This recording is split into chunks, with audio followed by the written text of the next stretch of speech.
Hello friends, Hindu അനാലിസിസിലേക്ക് സ്വാഗതം. പ്രധാനപ്പെട്ട വാർത്തകൾ നമ്മൾ ചർച്ച ചെയ്യുവാൻ പോകുന്നു. ഇന്നത്തെ പ്രധാനപ്പെട്ട വാർത്തകളിലേക്ക് കിടക്കുന്നു. ഡൽഹി എഡിഷനിലെ പ്രധാനപ്പെട്ട വാർത്തകളിലേക്കാണ് കിടക്കുന്നത്. 72% ബീഹാറിലെ കോവിഡ് ടോൾ വർദ്ധിച്ചിരിക്കുന്നു റീകൗണ്ടിന് ശേഷം എന്നുള്ളതാണ് പറഞ്ഞിരിക്കുന്നത്. സിംഗിൾ ഡേയിൽ തന്നെ ഹൈ നമ്പർ ഓഫ് കേസസ് വന്നിരിക്കുന്നു എന്നുള്ളൊരു കാഴ്ചപ്പാട് ബീഹാറിലെ ഒപ്പോസിഷൻ നിതീഷ് കുമാർ ഗവൺമെന്റിനെ അക്യൂസ് ചെയ്തിരിക്കുന്നു. കാരണം സ്റ്റേറ്റിലെ ഒരു 72.84% എന്നുള്ള ഒരു വലിയ നമ്പറിലേക്കാണ് കേസസ് മാറുന്നത്. അപ്പോൾ നമുക്കറിയാം ഈ ഒരു കാലഘട്ടത്തിൽ വളരെ പ്രശ്ന സങ്കീർണമായ അവസ്ഥയിലൂടെയാണ് നമ്മൾ കടന്നു പോകുന്നത്. അപ്പോൾ തന്നെ ഈ കേസസിന്റെ വർധനവ് പബ്ലിക് ഹെൽത്ത് ഡിപ്പാർട്ട്മെന്റിലുള്ള ഒഫീഷ്യൽസിനും മറ്റുമൊക്കെ തന്നെ വലിയ പ്രതിസന്ധി സൃഷ്ടിക്കുന്നു എന്നുള്ളത് കൂടി നമ്മൾ കാണുന്നുണ്ട്. പഞ്ചാബിൽ ഒരു 2ാം നിര ലീഡർഷിപ്പിനെ കൂടി ഡെവലപ്പ് ചെയ്യേണ്ടതുണ്ട്. ഇലക്ഷന് മുമ്പായിട്ട് ഇത്തരത്തിലുള്ള ഒരു ആവശ്യം ഓൾ ഇന്ത്യ കോൺഗ്രസ് കമ്മിറ്റി മുൻപോട്ടേക്ക് വെച്ചിരിക്കുകയാണ്. ആദിത്യനാഥ് ഡൽഹി വിസിറ്റ് ചെയ്തിരിക്കുന്നു. UP-യിൽ ക്യാബിനറ്റ് എക്സ്പാൻഷനുള്ള ഒരു പോസിബിലിറ്റി ഉണ്ട്. അതുപോലെ തന്നെ സെൻട്രലിൽ മിനിസ്റ്റേഴ്സ് പുതുതായിട്ട് വരാനുള്ള സാധ്യതയുണ്ട്. 13ഓളം ജയിൽ പുള്ളികൾ ആഗ്ര കോർട്ടിലുള്ളവരാണ്. അവര് ഫ്രീഡം ആൻഡ് ഡിഗ്നിറ്റി ഇതാവശ്യപ്പെട്ടുകൊണ്ട് അവര് കോടതിയെ സമീപിച്ചിരിക്കുന്നു. അവര് ജുവനൈൽസ് ആയിട്ടാണ് കോടതിയിൽ വന്നിട്ടുള്ളത്. 14 മുതൽ 22 വർഷത്തെ സ്ട്രെച്ചസ് അവര് കടന്നു പോയിട്ടുണ്ട്. 13 persons who started their 14 to 22 year stretches in Agra Central Jail as juveniles have moved the Supreme Court for their freedom and dignity. ജീവ പര്യന്തം തടവ് ശിക്ഷ കഴിഞ്ഞും ചിലപ്പോൾ ജയിലിൽ കഴിയേണ്ട കാലഘട്ടമുണ്ട്. അപ്പോൾ ഈ ഒരു കാലഘട്ടത്തിലാണ് അവര് ഇത്തരത്തിലുള്ള ഒരു നടപടിക്രമത്തിലേക്ക് വന്നിരിക്കുന്നത് എന്നുള്ളത് കാണുക. ബുദ്ധദേവ് ദാസ് ഗുപ്ത, നമുക്കറിയാം ഇത് വളരെ പ്രധാനപ്പെട്ടതാണ് ഈ ഒരു പോയിന്റ്. കാരണം ഇന്ത്യയിൽ അറിയപ്പെടുന്ന ഒരു ചലച്ചിത്രകാരനാണ്. പ്രിലിം പോയിന്റ് ഓഫ് വ്യൂവിലൊക്കെ ചിലപ്പോൾ അദ്ദേഹത്തെ കുറിച്ചോ സിനിമയെക്കുറിച്ചോ ഒക്കെ ചോദ്യം വരാം. പിന്നെ മറ്റൊരു പ്രത്യേകത, അദ്ദേഹത്തിന്റെ സിനിമകൾ റിയലിസം, യാഥാർത്ഥ്യത്തിനപ്പുറം ഒരു മാജിക് റിയലിസം എന്ന് വെച്ചാൽ എന്താണ്, യാഥാർത്ഥ്യമാണോ മാജിക് ആണോ എന്ന് നമുക്ക് തിരിച്ചറിയാൻ പ്രയാസമുള്ള തരത്തിലുള്ള സിനിമകൾ അദ്ദേഹം ധാരാളമായിട്ട് ചെയ്തിട്ടുണ്ട്. ഒരുപാട് ഇന്റർനാഷണൽ അവാർഡുകൾ അദ്ദേഹം വാരിക്കൂട്ടിയിട്ടുണ്ട്. അദ്ദേഹത്തിന്റെ സിനിമകൾ ദൂരധ്വ എന്ന വലിയ ഫിലിം 78-ൽ വന്നു. അതുപോലെ തന്നെയുള്ള നിരവധി സിനിമകൾ മുൻപോട്ടേക്ക് വന്നതായിട്ട് നമ്മൾ കാണുന്നു. ഫേറ, ബാഗ് ബഹദൂർ, തഹേദാർ ഖദ തുടങ്ങിയ സിനിമകളൊക്കെ തന്നെ അദ്ദേഹത്തിൻ്റെതായിട്ട് വന്നിട്ടുണ്ട് എന്നുള്ളത് മനസ്സിലാക്കുക.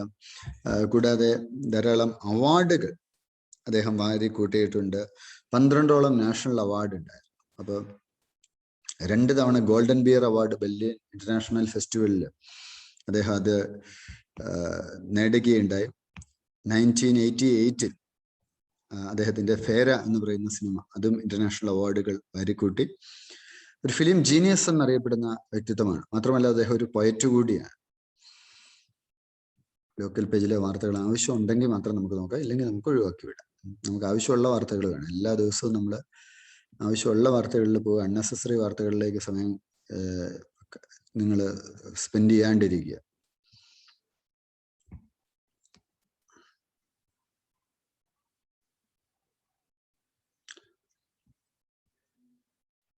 Anti graft group forms political party in Nagaland. അഴിമതിക്കെതിരെയുള്ള ഒരു ഗ്രൂപ്പ്, അവരൊരു പൊളിറ്റിക്കൽ പാർട്ടി ആരംഭിച്ചിരിക്കുന്നു എന്നുള്ളൊരു വാർത്തയാണ് നമ്മൾ കാണുന്നത്.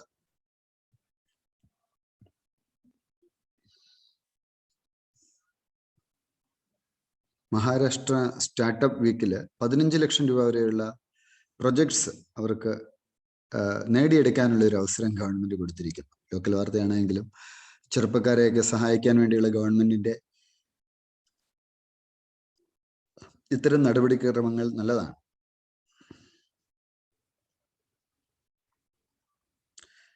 Scientific collaboration detects more than 500 mysterious fast radio bursts in the first year of operation.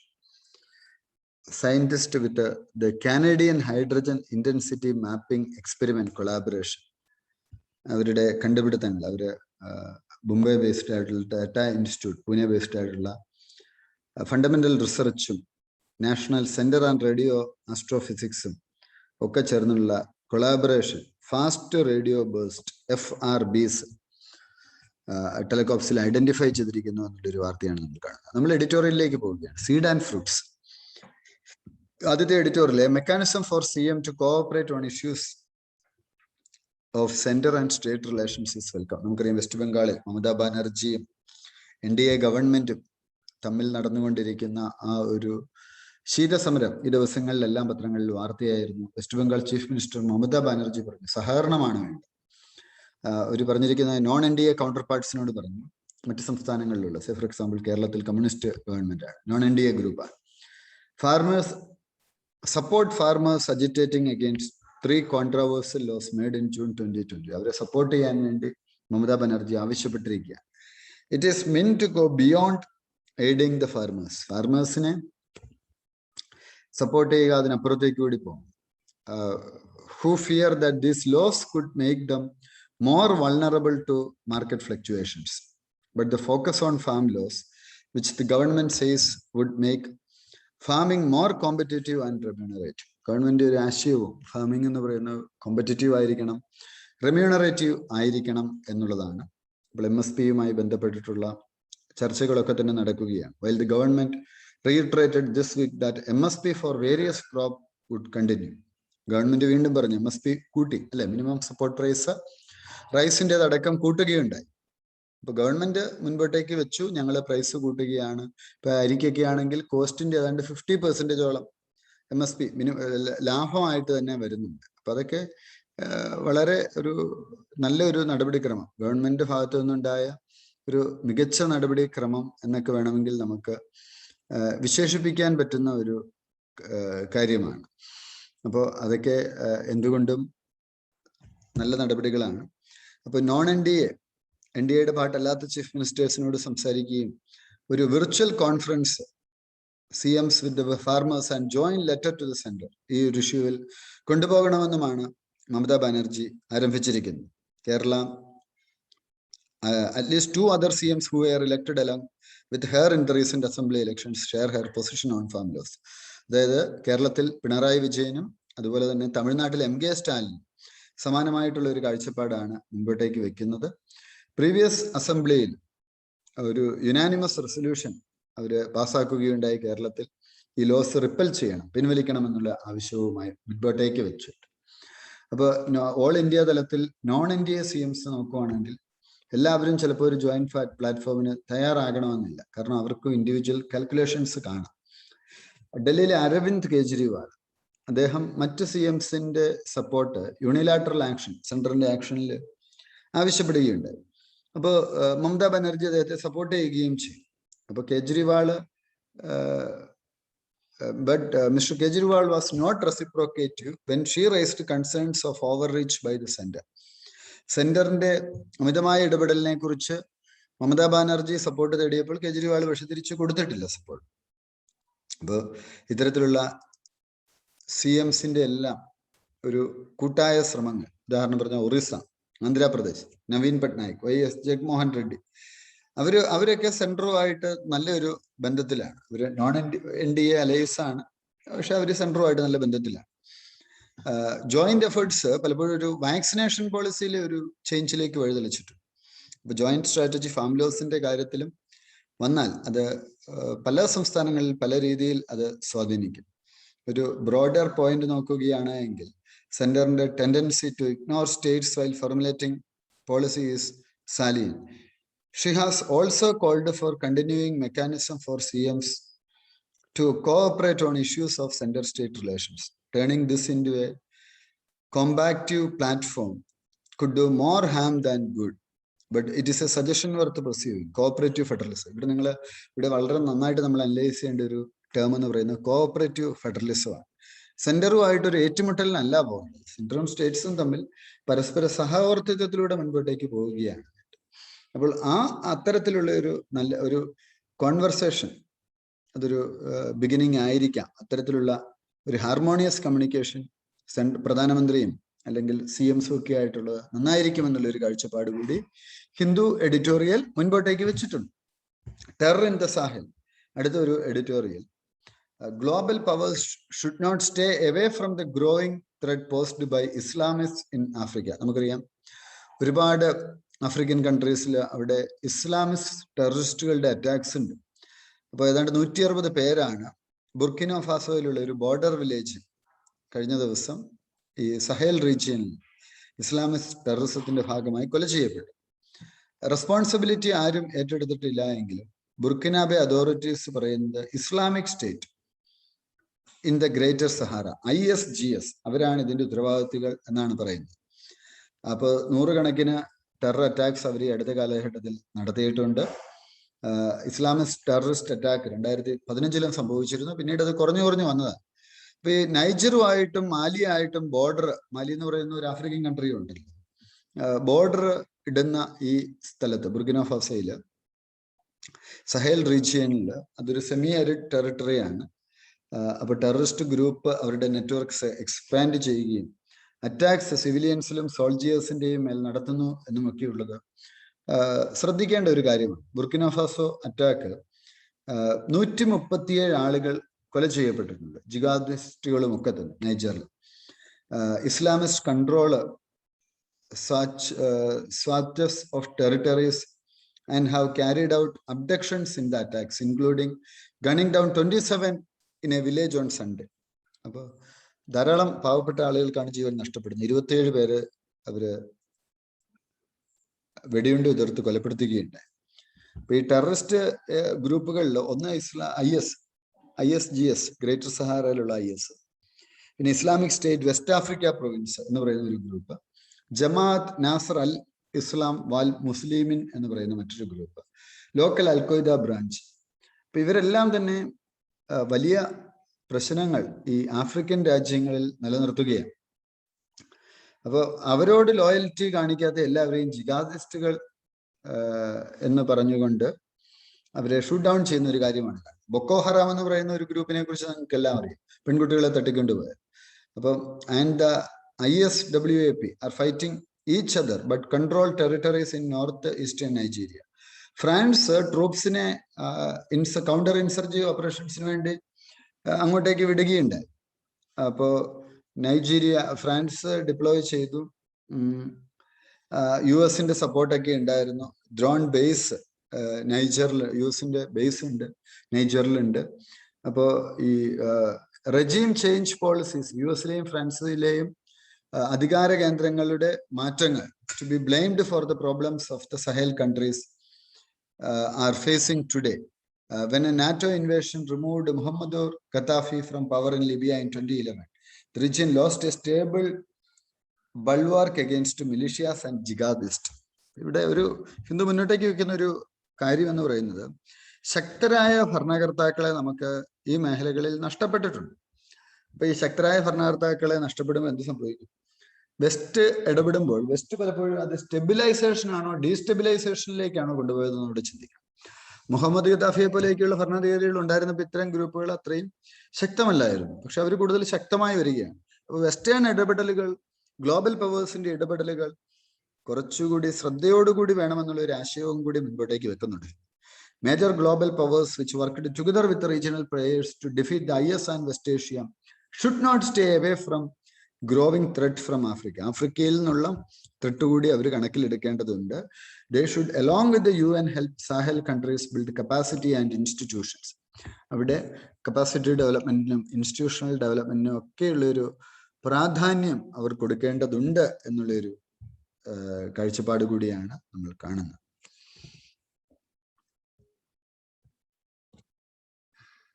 Making piece with nature എന്നുള്ള ഒരു വാർത്ത നിങ്ങൾക്ക് ശ്രദ്ധിക്കാം, വായിക്കാം. A decade of protecting and reviving the ecosystem will help India in various ways. COVID-19 കാലഘട്ടത്തിൽ നമുക്കറിയാം nature degradation ഒക്കെ ഒരു പരിധിവരെ മാറിയിട്ടുണ്ട്. നാച്ചുറൽ ഏരിയാസിലൊക്കെ ഡെവലപ്മെന്റ് വന്നിട്ടുണ്ട്. പബ്ലിക് ഹെൽത്ത് എമർജൻസീസിനെ കുറിച്ചും പതോജൻസിന്റെ ഒക്കെ ആവിർഭാവത്തെക്കുറിച്ചും ഒക്കെ നമ്മൾ മനസ്സിലാക്കിയിട്ടുണ്ട്. അപ്പോൾ നമ്മളുടെ ഒരു ലാൻഡ് അല്ലെ സോയിൽസിന്റെ use, coastal exploitation, marine ecosystem, ഇതിനെക്കുറിച്ചൊക്കെ നമ്മൾ മാറി ചിന്തിക്കേണ്ട ഒരു കാലഘട്ടം കൂടിയാണെന്ന് ഈ ലേഖനം പറയുന്നു.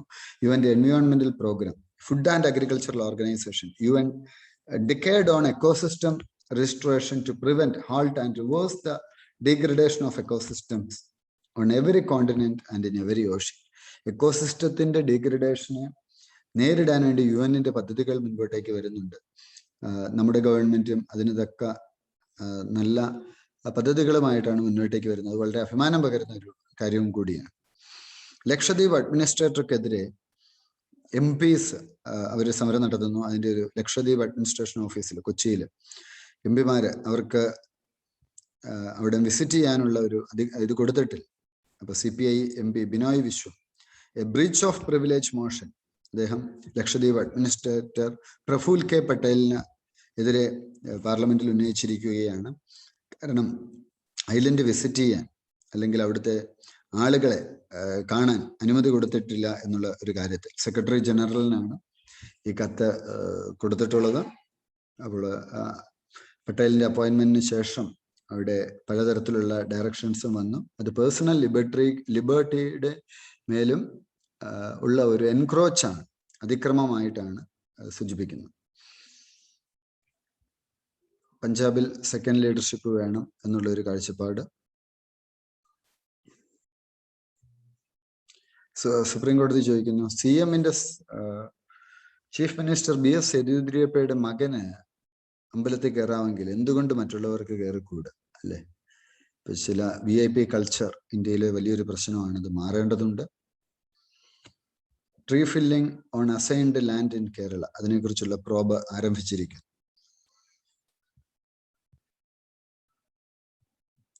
കേരള മാൻ അദ്ദേഹത്തിന്റെ പാർട്ട്ണറെ 11 വർഷം മുറിയിലടച്ചിട്ടത് നാഷണൽ പത്രങ്ങളിലും വാർത്തയായത് നമ്മൾ കാണുകയാണ്. സിവിൽ സർവീസുമായിട്ട് ബന്ധമല്ല, അവിടെ നമ്മൾ അതിനേക്ക് അധികം പോകുന്നില്ല. Ministry of external affairs hints at talk with Taliban. External affairs minister S. ജയശങ്കറും Qatar national security adviser Muhammad bin Al മസന്ദും തമ്മിലുള്ള മീറ്റിംഗിന്റെ വാർത്തകളാണ് നമ്മളിവിടെ കാണുന്നത്. ഇലക്ഷൻ കമ്മീഷന് വലിയ പദവിയുണ്ട്, പ്രത്യേകിച്ചും രാഷ്ട്രീയത്തിലെ ക്രിമിനൽ വൽക്കരണത്തിനെതിരെ പോരാടും. മുൻ ചീഫ് ഇലക്ഷൻ കമ്മീഷണറാണ് അത് പറഞ്ഞിട്ടുള്ളത്. TN ശേഷൻ ഇന്ത്യയുടെ ഇലക്ഷൻ കമ്മീഷണർ ആയിരിക്കുമ്പോഴാണ് നമ്മുടെ ഇലക്ഷൻ കമ്മീഷന്റെ പവറിനെ കുറിച്ച് നമ്മൾ മനസ്സിലാക്കുന്നത്. അപ്പോൾ തീർച്ചയായിട്ടും ഇലക്ഷൻ കമ്മീഷന്റെ ഒരു പവർ, അധികാരം, അതിനെക്കുറിച്ച് നിങ്ങൾക്കൊരു നോട്ട് തയ്യാറാക്കാൻ പറ്റുവാണെങ്കിൽ നല്ലതാണ്.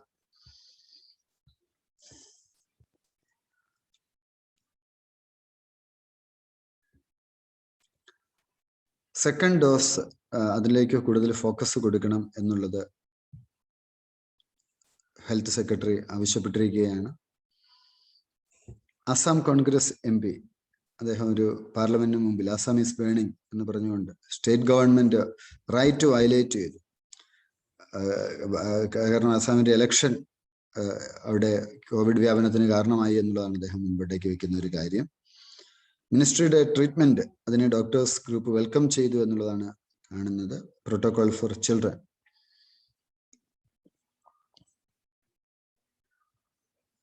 ഗവൺമെന്റ് ഏജൻസീസിന് വാട്സപ്പ് ചാറ്റൊക്കെ അനലൈസ് ചെയ്യാൻ പറ്റും. NCBയുടെ റിപ്പോർട്ട്. US 500 മില്യൺ ഡോസസ് ലോകത്തിന് ഡൊണേറ്റ് ചെയ്യുവാൻ തയ്യാറായിരിക്കുന്നു. ജോ ബൈഡൻ, അദ്ദേഹത്തിന്റെ ഭാര്യ ജില്ല്, ബോറിസ് ജോൺസൺ, കാരി, അവര് ബ്രിട്ടനിൽ അവരുടെ മീറ്റിംഗ് ആണ് നമ്മളിപ്പോൾ ഇവിടെ കാണുന്നത്. മ്യാൻമാറിലെ മിലിറ്ററി സ്യൂക്കിക്കെതിരെ കറപ്ഷൻ ചാർജസ്, അതുപോലെ അവര് ബ്രൈബ്സ് ആക്സെപ്റ്റ് ചെയ്തു, അതോറിറ്റി മിസ്യൂസ് ചെയ്തു തുടങ്ങിയ ചാർജുകൾ അവർക്കെതിരെ കൊണ്ടുവന്നിരിക്കുകയാണ്. ഒരു ന്യൂ അറ്റ്ലാന്റിക് ചാർട്ടർ, ജോൺസണും ബ്രിട്ടീഷ് പ്രീമിയറും അമേരിക്കൻ പ്രീമിയറും കൂടി, അവർ രണ്ടുപേരും കൂടി അതിൽ സ്പെഷ്യൽ റിലേഷൻഷിപ്പ് ചാർട്ടർ സൈൻ ചെയ്യുന്നു.